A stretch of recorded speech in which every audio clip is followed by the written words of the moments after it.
America today has a huge recreational drug culture influenced by popular culture and a problem embodied by the war on drugs. We have one of the largest economies for illegal drugs that is due to the rise of federal drug laws during the 20th century.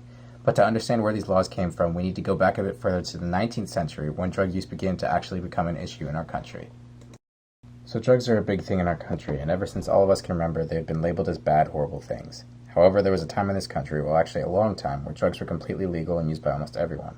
Prime examples were cocaine and opium, which came to America during the 19th century. Cocaine came from South and Central America, and opium came from Asia, particularly through Chinese immigrants. Now, it's not like drugs were completely legal during the 19th century, because they weren't. At the local level, certain states and cities such as Pennsylvania and San Francisco started taxing and eventually started banning drugs, especially opium because it was associated with Chinese immigrants. In the South, on the other hand, cocaine was increasingly associated with black people, and soon an image of an aggressive, coked-up black man scared Southerners so much that they stopped black people from using cocaine. These trends carried into the 20th century, which saw a tirade of federal drug legislation that changed the face of drug use from one of more medical purposes to more recreational manners of use. Now, I wondered what social, political, and economic factors drove the United States drug legislation and what their effects were on the drug use and the drug market in the United States between 1900 and 1988. This is what I found. The first real federal legislation affecting drugs was the Pure Food and Drug Act of 1906. It was brought to life through the Progressive Movement and required all drugs and medicines in pharmacies to be appropriately marked. It was one of the few drug laws ever passed for social reasons. People were concerned about overprescription of narcotics to patients by doctors. This legislation was actually effective and improved safety of medicines and drugs in the U.S. United States politicians needed to show to other nations that they were serious about fighting the world's growing issues with drugs, and that they did not condone the recreational use of narcotics. Conveniently, they had a bunch of immigrants to oppress, so the government banned the importation of non-medical opium to the United States with the Opium Exclusion Act of 1909. This both acted as a restriction to the supply of opium, but also served to further put down Chinese immigrants. Another act was proposed in 1912 which would see the proper documentation of all drug transactions along with a federal tax on all drugs called the Foster Anti-Narcotics Bill. This wasn't going to happen because the drug companies complained about the task of documentation. However, lawmakers eventually won with the Harrison Narcotic Act of 1914, which taxed all drug transactions and required that they be documented. It was intended mostly for tax revenue, but restricted the availability of narcotics as well. The government passed the 18th Amendment, the prohibition of alcohol, in 1920. It stemmed from anti-drug and anti-tobacco sentiment in the American public. The temperance movement had been around for decades and finally seemed to have its way, but prohibition was ended in 1933. This began the age of drug prohibition that remains in full force today, and ironically, alcohol is one drug that has been made legal after prohibited.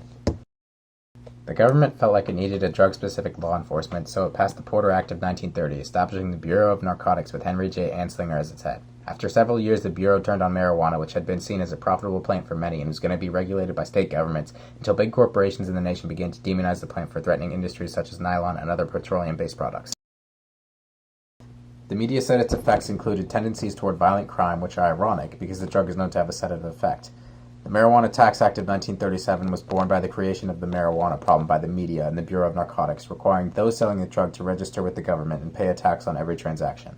Those caught without registration could be fined and sentenced to up to 20 years in prison. There was no more significant drug legislation until the Boggs Act of 1951. It came about because of the increase of illegal drug trafficking caused by the Second World War, cutting off the supply of legal drugs. This act established minimum sentences for drug convictions. Lawyers and doctors protested but were silenced by the Narcotics Bureau, and in turn, the drug problem was endorsed, causing more severe punishment for drug trafficking, including the death penalty. The Narcotic Control Act of 1956 increased the penalties for drug trafficking, but led to an increase of drug use during the 1960s.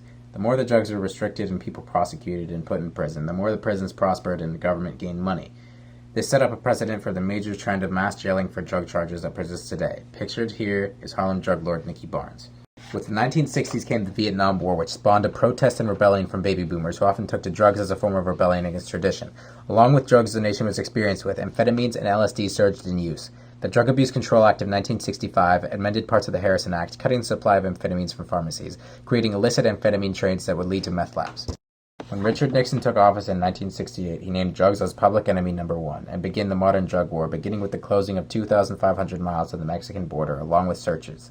Nixon's war on drugs was a shallow surface lie for suppressing minorities, counterculture, and protesters. The Drug Enforcement Administration was formed under Nixon and would assume the responsibility of handling all anti-drug activity.